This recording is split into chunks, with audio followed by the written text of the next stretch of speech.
remembered your middle initial. Old Man Smith, yeah. What's E for? Huh? What's it? Edward, yeah. Is that your dad's name? No. Oh. My granddad's name. Oh yeah. Well, anyway, Charlie's got this story to tell us. It should be Groundhog Day, but it's March 28th. But he's got this story to tell us about weasels and rabbits. Well, I haven't got too much to tell you about the rabbit and the weasel because I didn't see that happen, you know. But I saw a wild rabbit, Saskatchewan. Yeah. Rabbit. One of those tough Saskatchewan rabbits, right? No, not a jackrabbit. No? This small bush Cottontail? rabbit. No, not a cottontail. A snowshoe Yeah. rabbit. Yeah. Okay. Chasing the weasel right across the prairie. Really? The weasel was dodging, and the rabbit was trying to hit the weasel with his front feet. Yeah. Yeah. Well, And if the rabbit can hit a weasel with his front feet, can drive his claws just about halfway right straight through it. well, sharp front claws. Yeah. But Well, I always get I- it. I always get it from the hind legs.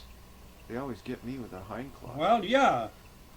But then they hit with their front feet, jabbing Yeah. right straight in their claws, Yeah, right yeah. straight in. Like they had They a, don't a claw knife. like a cat. They had They like a drive it knife. right straight in. Yeah. Yeah. Right straight in. Yeah. And there was, my father-in-law had a rabbit. She had a nest of young rabbits under the woodpile in the yard, out in the yard, Mhm. at their house. They were They tame lived in rabbits. Saskatchewan. Tame rabbits. Tame rabbits, yeah. Yeah. Yeah. And the cat went underneath there. Yeah. To get a rabbit for dinner. Most likely after one of the young rabbits. Yeah, I yeah. wouldn't put it past her. Yeah. Yeah. Because the cat had a mess of kittens Yeah, too. yeah. You know what I mean? Yeah. Right. And the old rabbit came along and she went in the other side of the woodpile. Mhm. And there was the biggest hullabaloo went on in there you ever heard in your life. Yeah. Thumping and hammering and pounding in underneath the woodpile. Yeah. Finally, the cat came out, beat up on one side, and the old rabbit came out on the other side. And she cut a circle right out around, came straight at the cat, and the cat dropped down on his front feet, looking straight at the rabbit. Yeah. And she hit that cat right square in the face with her front feet, just knocked her end over end. Yeah. The cat got up with blood running out of his face and turned right over backwards and hit her a dozen times with her hind feet before the cat could get away. The cat couldn't even see Yeah. Right. where Right. it was going. That's the tactic, huh? Yeah. They must have that Well, tactic. there you go. Well, You let something start molesting a rabbit's young. Yeah. nest, Yeah. well, probably a human being, they wouldn't tackle a man, I Yeah. don't think. Yeah. But a weasel or something like that, I'm pretty sure he just kicked the tar right out of a weasel. Yeah. Well, Yeah. Carl's little rabbits, out at his house, in our place. Yeah. Well, we made some wooden boxes. And those rabbits get mad sometimes and kick the side right off the wooden boxes. Little orange crate boxes, Yeah. and apple boxes and stuff like that. Kick the boards right off, little devils. Oh yeah, they can kick all right. They'll thump on the ground. They'll whop, whop, whop Yeah, on the ground. that On the must hard be- prairie. On the hard prairie, You yeah. can hear it quite a ways. Yeah, Yeah, Yeah. I know. Out in the backyard they do that's that. where Thumper got his name. Yeah, I guess so. Yeah. Or they hit with both feet at the same time. Yeah. They don't just hit it with one foot. Yeah. They clip both feet on the ground. Jackrabbits do it. Yeah. Well, I'll tell you. Now, that's about all I can tell you about that I've ever seen rabbit, but I've seen cats kill full grown rabbits. Yeah. Yeah, and eat them. Yeah. And of course, weasels normally do that. Well, I don't know about a weasel. He might. A big weasel is pretty husky. Long-tailed Pretty weasel, husky thing. about 20 inches Get a long. hold of a rabbit, but then a rabbit's pretty fancy with his hind feet. You know what I mean? That's pretty You good. can't get on a deer's back and cut its throat. Claw you right off there with his hind feet. Because it's happened to my dad. Yeah. Deer hit him in the back with his front hind feet, and my dad had sore ribs for about 6 weeks afterwards. I'll bet you. You better believe it. Yeah. So you Well, I can't- went to clean this deer one time. I downed it Yeah, at very close range with the 30-06, yeah, and it just was almost an instant kill. About from here to my car away, yeah. 25 feet, and I ran over there, happy as a lark, set my gun down, and I went to skin it, right away, clean it out, and I was kneeling down like this. I was kneeling down like this, and I was going, to gut him right at the anus there. and I just put the knife to it. You kicked it with both feet. Yeah, but real slow. Oh. I had it tipped over, you know, Yeah. on its back, Yeah. and it just pushed real slow. Thank goodness.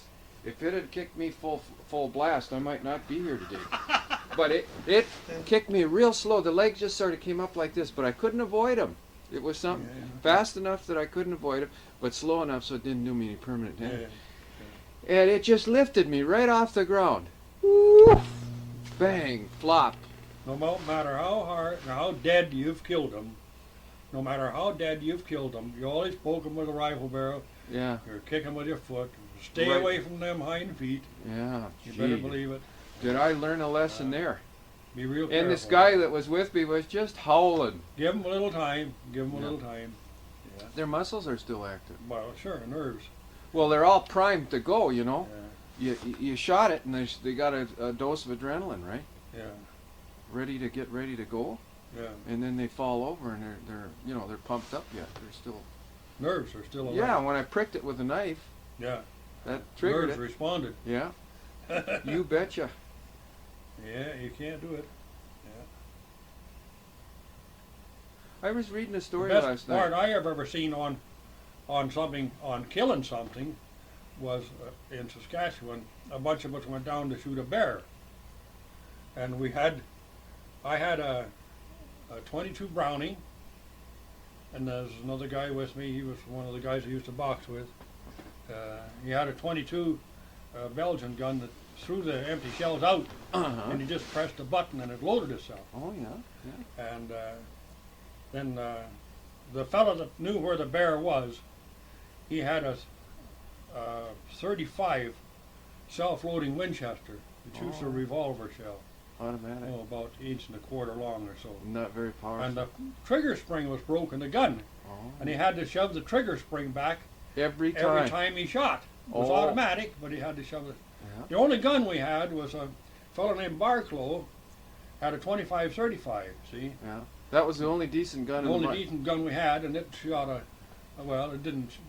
it's not much of a gun either. It No. only shoots, 2,600 Yeah, and it's a feet per light second, bullet. 100 grain bullet. Yeah, a light bullet, right? Yeah. Anyway, we went down to shoot this bear, and Art King, he tells us he was a big, square-shouldered Irishman, wasn't scared of nothing, Yeah. you know.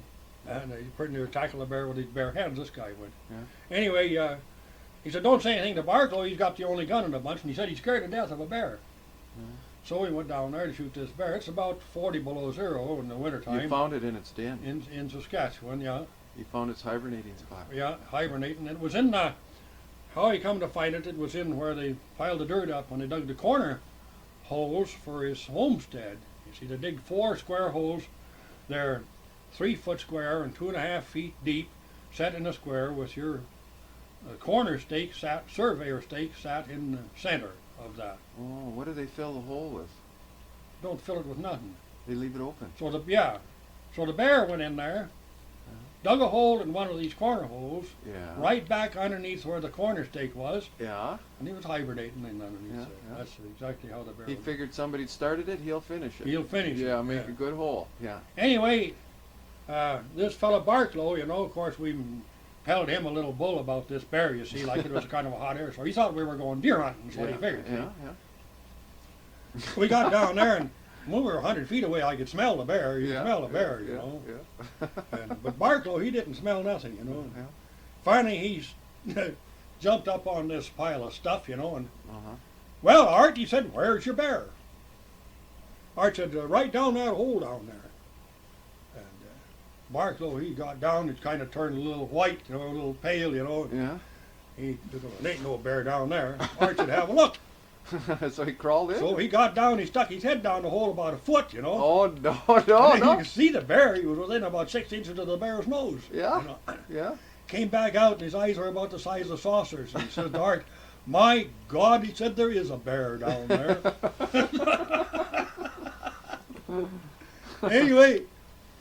Anyway, we had a look at the bear, and Barclow, he gets away back.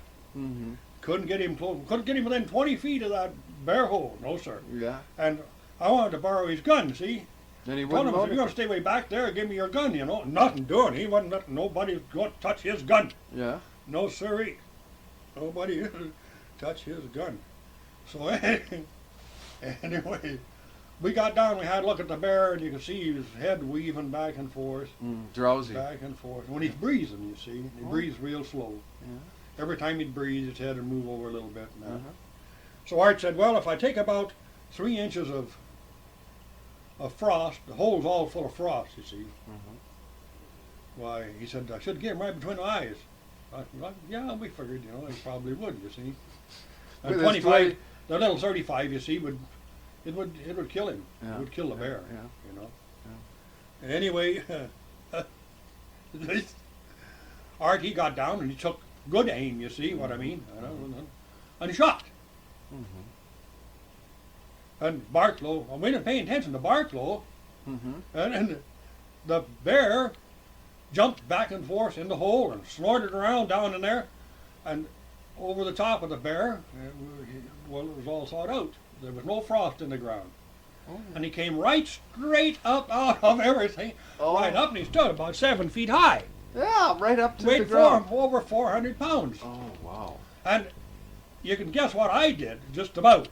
Yeah. And- Okay. I can guess. I started shooting Yeah, with your See? 22. with a 22, right straight at his head, see? Yeah, yeah. And And I everybody else? shot 3 times.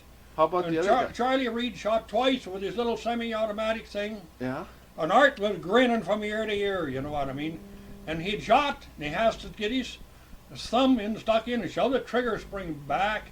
He was And then grinning. Art walked over with the gun just in his hand, stuck it right up within about 2 feet of the bear's face, standing up on his hind feet, Yeah, scratching at his nose, yeah. right up and just about a foot from the end of his nose, and pulled the trigger. Blew his head, back of his head right out, you see.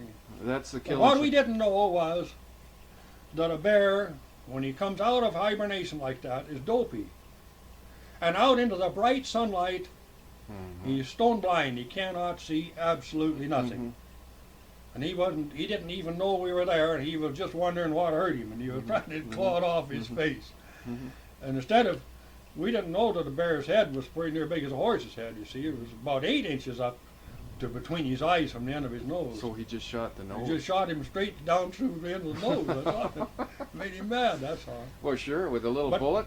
In Saskatchewan, we found out afterwards that the Indians sharpen the willows, and they jab him in the ground behind the bear, and chase him out of there in the bright sunlight. The Oh. Cree Indians do, Yeah, and they wait till the bear comes clear out of the hole. They don't, so they don't have to drag it out. yeah, right. And then they kill him with the axe.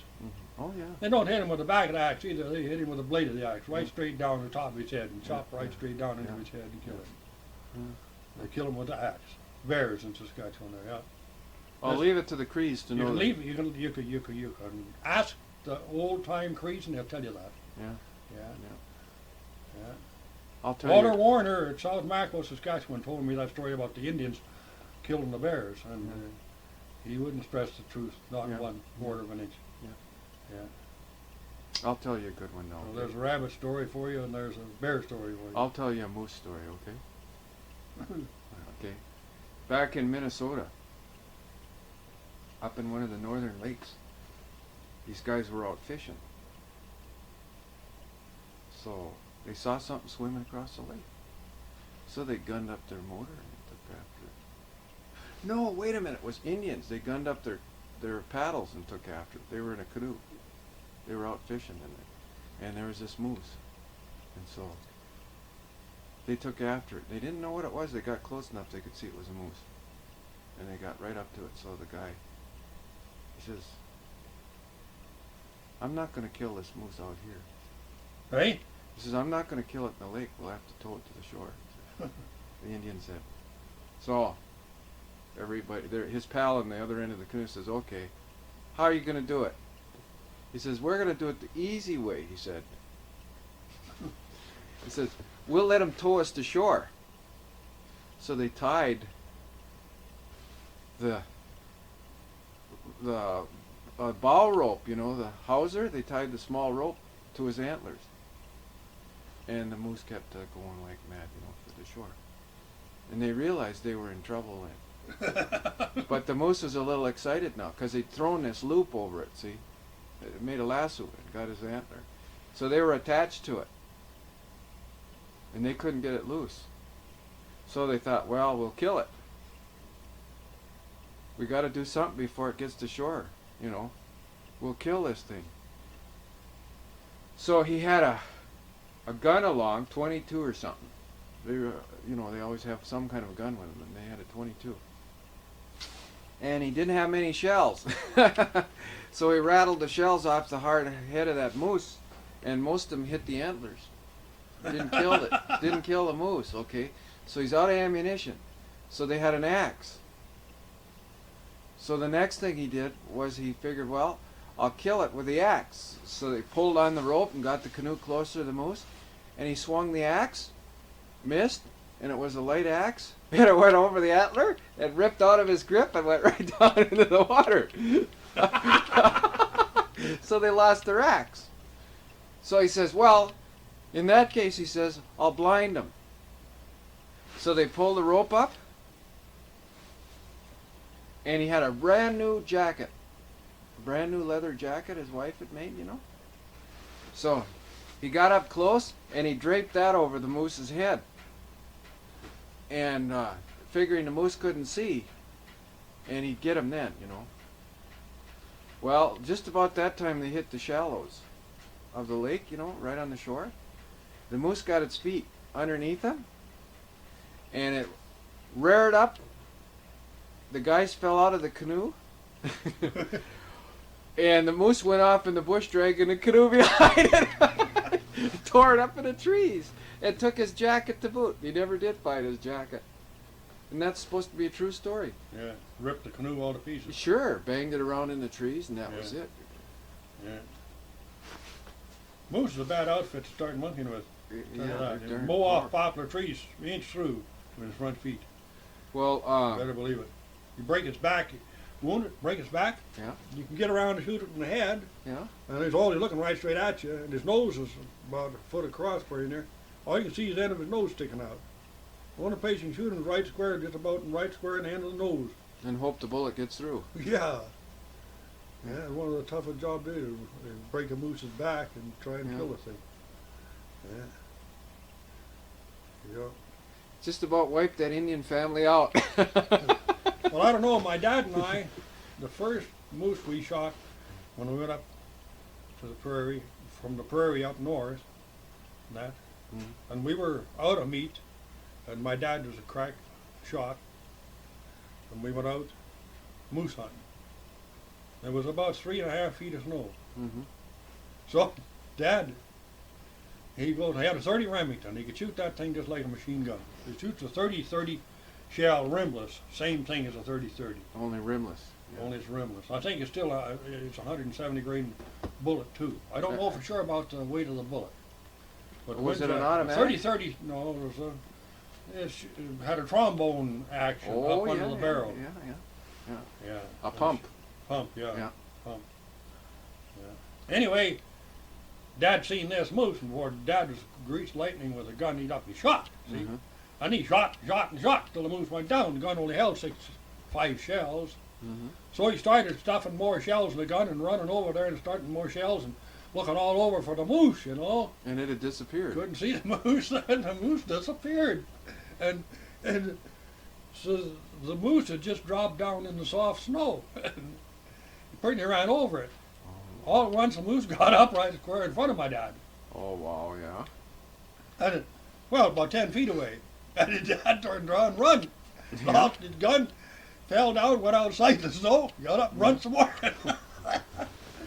The moose just got up and fell back down again. Mm-hmm. He had to go trace his tracks out and dig his So tracks. anyway, we didn't, the moose didn't go anyplace. Yeah. It was just dying, you know. Yeah. Heard us coming and got up in the last breath. Yeah. And then anyway, Dad finally got his rifle, we went back, and that moose was gut shot. Oh. Twice through the guts, right through the bread basket.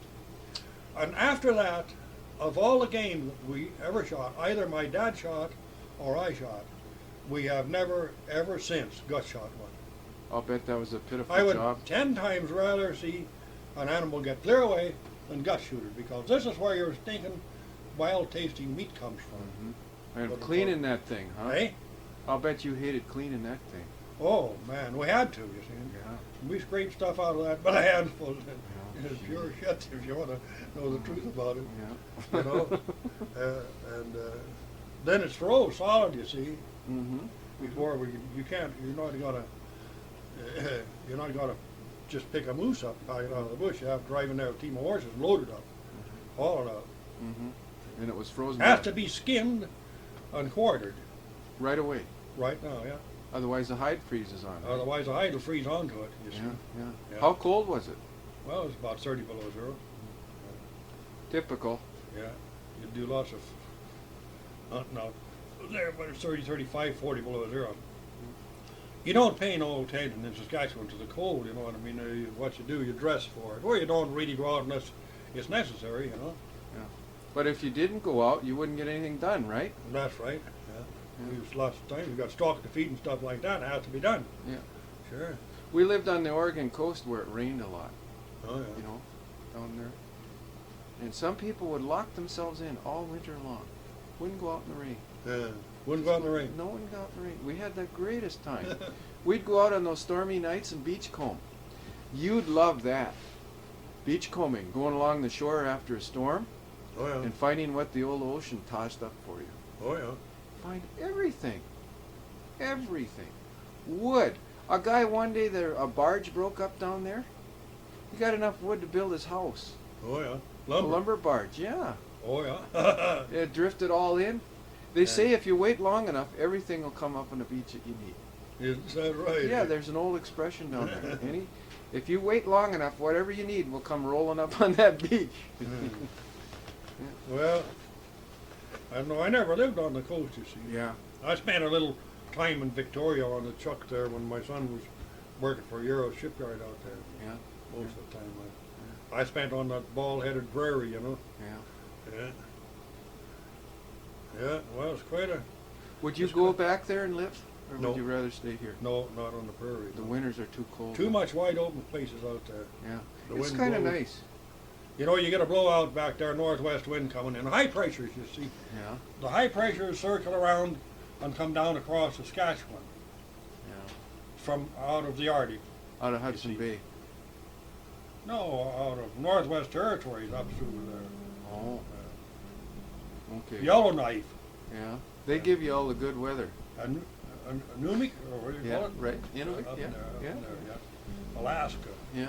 They all send it down to you. Down out of that country there. Yeah. Yeah. You see, we have here this year the weather runs down, low pressures down the west coast, and high pressures come down across Saskatchewan, and then they wind up on down farther on over into Ontario, and that's where they've been getting all the storms. And then down in through Wisconsin, Illinois, Iowa, and down there through there, Minnesota. Terrible blizzards this winter. You see, those are high pressures down out of the Arctic, down through there. And then low pressures come up from the south, and where they meet, that's where it snows. This is that's how that happens. Yeah. Yeah. When you well- were a kid, do you ever remember burrowing around in the snowdrifts, making tunnels? Oh, yeah. Yeah. We didn't used have to- time to do anything like that. We used to do that around in our yard. Yeah. We could burrow. I always had horses to feed, cows to milk, barns to clean and to haul, Yeah. feed to haul. And then I had at least 3 hours of school to go to, even at home, you see. My mother taught me at home. Did she? Oh, yeah. I got most of my education from my mother. I think I she learned the must- multiplication tables from my mother. Yeah. Multiplication tables, to learn the times tables doesn't amount to nothing. You only have 10 to learn. Yeah. Yeah. You only have 10 to learn. Right. really. Right.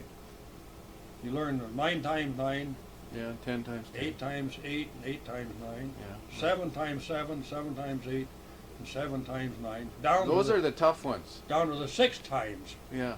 6 times 6, 6 times 7, 6 times 8, 6 times 9. There's 10 that you learn. The You tough ones are above 6.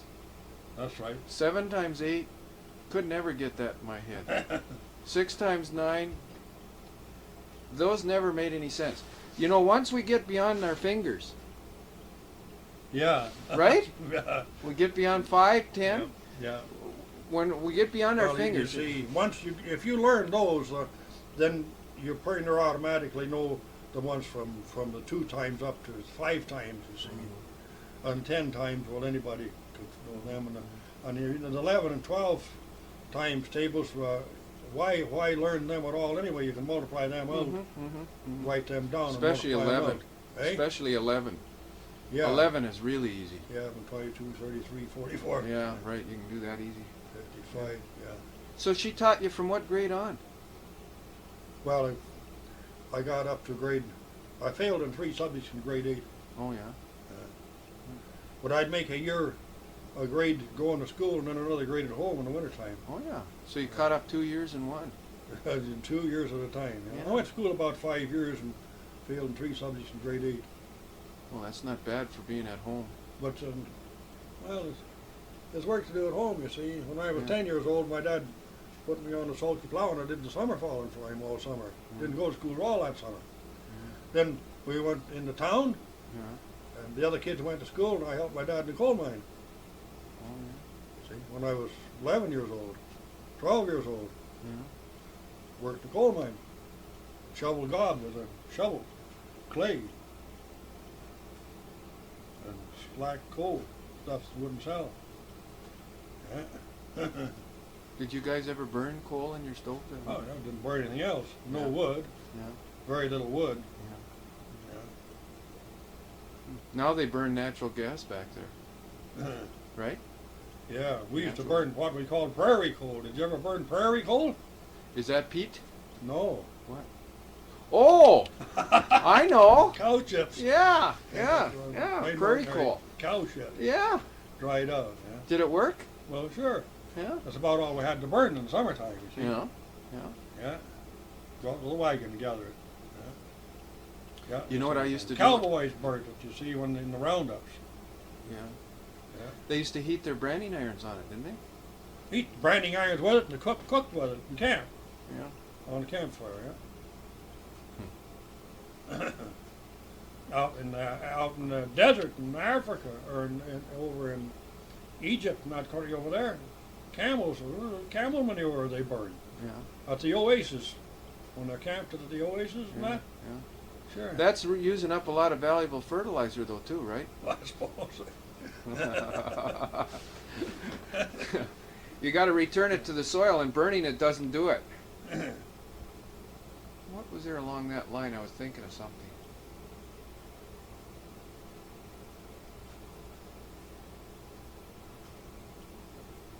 Can't remember what it was.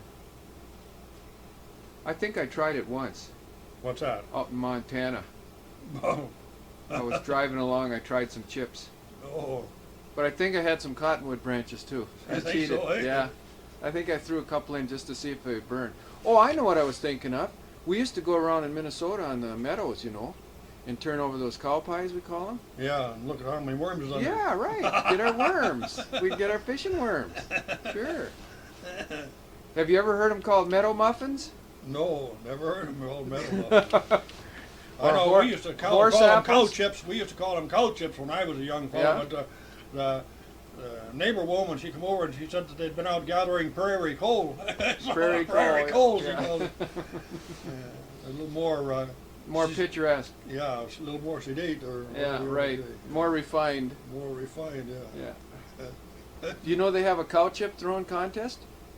They did, eh? World Championship? They did. See who can throw it the farthest? Sail a cow chip? I know in Kansas, my dad's working in the oil fields there on the railroad, and used to be able to fire for dinner, Yeah. and we used to use cow manure quite a lot for campfire, you know. And the Mexicans would get a great big old flat cow chip and get it on fire, Yeah. Oh and no. all the coals, Yeah. when it turned to a coal and that, they'd pull it out on the side of the fire, and then they'd put their tortillas on there and cook them. Right on top. They of it. bring that raw dough and then cook it on a cow chip. Right there on the fire. Indians do the same way in Saskatchewan. That's the best way to cook a steak in the world. Right You on cut top. a steak off a deer or a moose and Yeah. that. Rake some coals out of the fire. Yeah. Just take your steak and flop it right on the coals. And when the blood starts coming through the top Turn it over. a bit, break out another patch of coals on the other side, inch deep, turn it right over on top of that. Uh-huh. Oh, you don't turn it right back on the cold coals that No, were no, underneath. no. Right on some fresh Yeah, one. and the blood will put out enough of the heat of the coals, Yeah. So it won't cool burn it down enough so that it won't burn it. Hmm. It'll cook a steak. It's cooked and half smoked. You take it out of betcha. there and scrape the ashes off of it, and it's very, very tasty. I'll bet. In fact, Dick Kennardine, north of Waseca, Saskatchewan, brought home steaks from town. Mrs. Kennardine cooked her steak On the stove. on the stove in the frying pan. Yeah. We waited till she was finished, and we cooked ours down inside the firebox on the coals, Uh-huh. on the wood coals. Yeah. And did she try some of yours to see how? No, she wouldn't eat. No, certain doing. She wouldn't. She wasn't no Indian. Oh. Dick and I had both lived with the Cree Indians, so we Yeah. cooked our steaks down inside the firebox. Yeah. Yeah. It's got a special taste to it. Something like a lutefisk, it's got a special taste to it. Or hominy. Hominy's got a special taste to it. You know what I mean? These are things that people don't nowadays Don't appreciate. don't get to.